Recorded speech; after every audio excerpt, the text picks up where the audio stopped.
বিসমিল্লাহির রহমানির রহিম। হে সমস্ত জগৎবাসী, আজ আমি শামীম আলী চিশতি আপনাদের সামনে যে আলোচনাটি নিয়ে হাজির হলাম, সেই আলোচনাটি হলো যে এই পৃথিবীতে মানুষ বসবাস করছে এবং আল্লাহ কিন্তু এটা স্পষ্ট জানিয়ে দিয়েছে যে আমি মানুষের মৃত্যু ও জীবন সৃষ্টি করিয়াছি পরীক্ষা করার জন্য। মানুষ যখন পরীক্ষা পাশ হতে শুরু করবে, তো পরীক্ষা পাশ করতে হলে বাহ্যিক জগতের পুস্তক বা বই পড়ে কখনো আল্লাহর পরীক্ষা পাশ করা সম্ভব নয়।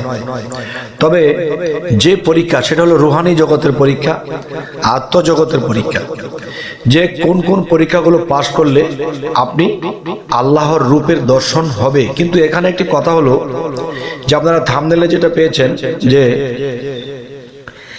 আল্লাহ একজন সাধককে, আল্লাহ একজন আল্লাহর আমলকারীকে, আল্লাহর কর্মকারীকে আল্লাহ স্বয়ং কয়টা রূপে সাক্ষাৎ দেবে এবং পৃথিবীতে আল্লাহর বহু রূপ।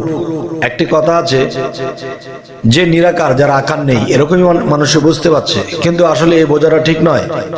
নিরাকার, নিরেরও আকার আছে। তাহলে বলবো একজন সাধকের জীবনে আল্লাহ, ঈশ্বর, ভগবান কয়টা রূপে সাক্ষাৎ দিবে। তবে যেদিকে তাকাই সেদিকেই যদি আমি আল্লাহকে পাই, আল্লাহকে দেখতে পাই, সেটা হলো আরেক হিসাব। এখন আমি যে হিসেবটি মিলাবো সেটি হলো, দেখুন যে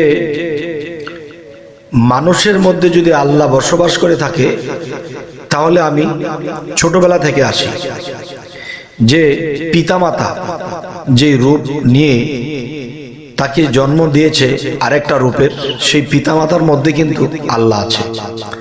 তো আল্লাহ পিতামাতার ভিতরে থেকে কিন্তু সেই সন্তানের সেবা, সেই সন্তানের যা লাগে, শিক্ষা দীক্ষা যা কিছু আছে, তাহলে মানুষের জীবনে প্রথম রূপ কি? পিতামাতার পেয়েছিল। আর পিতামাতার থেকে বেশি আদর কেউ করেনি। গেল একটি রূপ। এর পরবর্তীতে আমি আসব বাহ্যিক জগতে যারা শিক্ষা দীক্ষা নিচ্ছে, দেখা গেছে 1 থেকে শুরু করে একেবারে ইউনিভার্সিটি, একেবারে লন্ডন পিএইচডি পর্যন্ত যারা পড়ালেখা করে, এখানেও দেখা যায় যে মাস্টার থাকে। এই মাস্টার যখন তাকে শিক্ষা দেয়, মাস্টার কিন্তু অনেক ধৈর্য ধরতে হয়। অনেক সময় এদের যন্ত্রণা, ছাত্রদের যন্ত্রণায় কিন্তু মাস্টার নিজেও অনেক সময় অস্বস্তি বোধ করে, অনেক সময় লাঠি দিয়ে পিটায়, পিটালেও কিন্তু পরে আবার আদর করে। তো এখন কথা হলো যে এই মাস্টারের মধ্যেও কিন্তু আল্লাহ আছে, আর সেখানে থেকে এই মাস্টার রূপে তাকে একটা শিক্ষা দেওয়া হয়েছে। তাহলে আল্লাহ যদি কোরআনে বলে থাকে তোমরা যেদিকে মুখ ঘোরাও সেদিকে আমি আছি, যেদিকে মুখ ঘোরাবে সেদিকে আমি আল্লাহ আছি, তাহলে যেই দিকে ঘোরাবো সেই দিকে আছে, কিভাবে আছে, কোন ভাবে আছে, এটি একটু আমাদের বুঝতে হবে। আরেকটু জেনে দেখবেন, যখন তিনি বাহ্যিক শিক্ষায় শিক্ষিত হয়েছে, কিন্তু এরা সামাজিক শিক্ষায় শিক্ষিত হয়েছে। সামাজিক শিক্ষা শরীয়তের আইন পালন করা, চলা, শরীয়তের আইন মেনে চলা।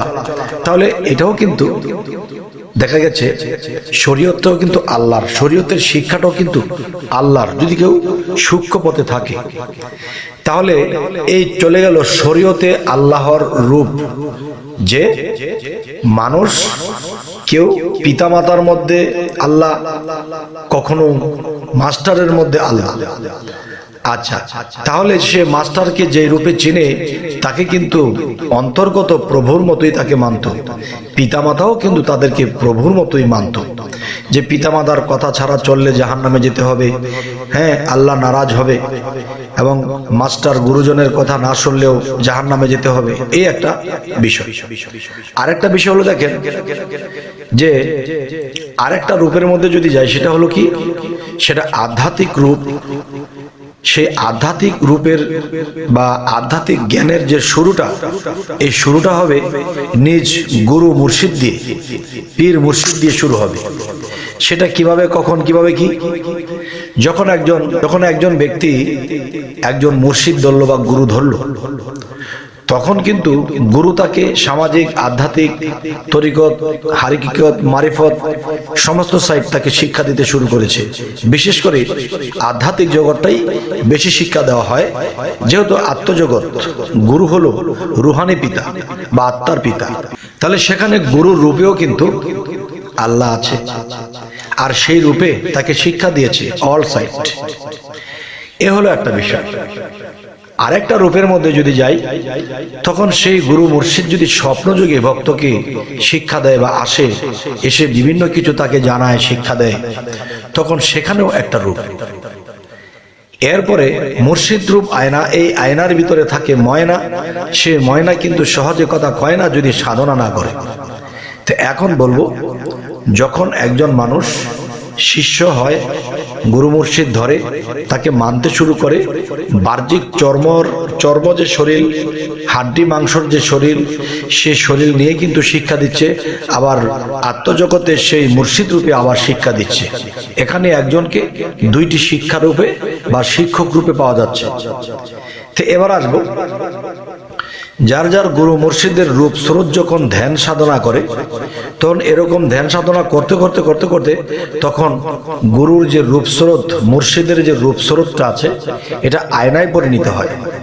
আর এই আয়নার দিকে যখন তাকিয়ে থাকে বা ধ্যান সাধনা করতে থাকে, তখন সে আয়নার মধ্যে কিন্তু স্বরূপ ভেসে ওঠে।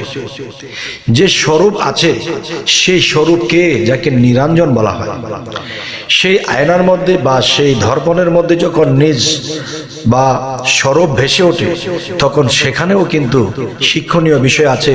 সেখান থেকেও কিন্তু ওই রূপেও শিক্ষা দেওয়া হয়। তো এখন আমি বলবো, আমরা রূপ কয়টি পেয়েছি? পিতামাতার মধ্যেও আল্লাহর রূপ আছে, মাস্টারের মধ্যেও আল্লাহর রূপ আছে, গুরু মুর্শিদের মধ্যে আল্লাহর রূপ আছে, এবং সেই গুরু মুর্শিদের তাদের আইন, তাদের সাধনা, তাদের ধ্যান করলে, সেই গুরু মুর্শিদের ধ্যান করলে তখন সেখান থেকে স্বরূপ আসে, যাকে বলা হয় নিজ রূপ। সেই রূপটি ভেসে ওঠে। আবার সেই নিরঞ্জন যিনি, তার থেকেও মানুষ শিক্ষা পায়। এই শিক্ষা দিতে যাইয়া কতগুলো রূপের প্রয়োজন হলো, এর মধ্যে নিরঞ্জন পর্যন্তই আমি থেমে গেলাম। এবার আমি আসবো যে আরো একটা রূপ আছে, যেই রূপ সে নিজে অনুভব করে, নিজে দেখবে, কাউকে বলার বিষয় নয়, নিরঞ্জন পর্যন্ত বলতে পারবে। এরপরে যে আরো রূপ রয়েছে, সেই রূপের কথা কিন্তু বলা অসম্ভব। তাই বলবো, হে সমস্ত জগতবাসী, আজকের এই আলোচনাগুলো জ্ঞানী সম্প্রদায়ের জন্যই, তবে মধ্যজ্ঞানী বা নিম্নজ্ঞানী যারা আছে তারাও বুঝতে পারবে ইনশাআল্লাহ। তবে আজকে যে আলোচনাটি আপনাদের সামনে করলাম, যদি আপনাদের এখানে কোনো প্রশ্ন থাকে বা কোনো কিছু জানার থাকে, তাহলে অবশ্যই কমেন্ট করবেন, এবং সামনে কি ধরনের আলোচনা চাইছেন তাও জানাবেন। সকলেই ভালো থাকবেন। আল্লাহ হাফিজ।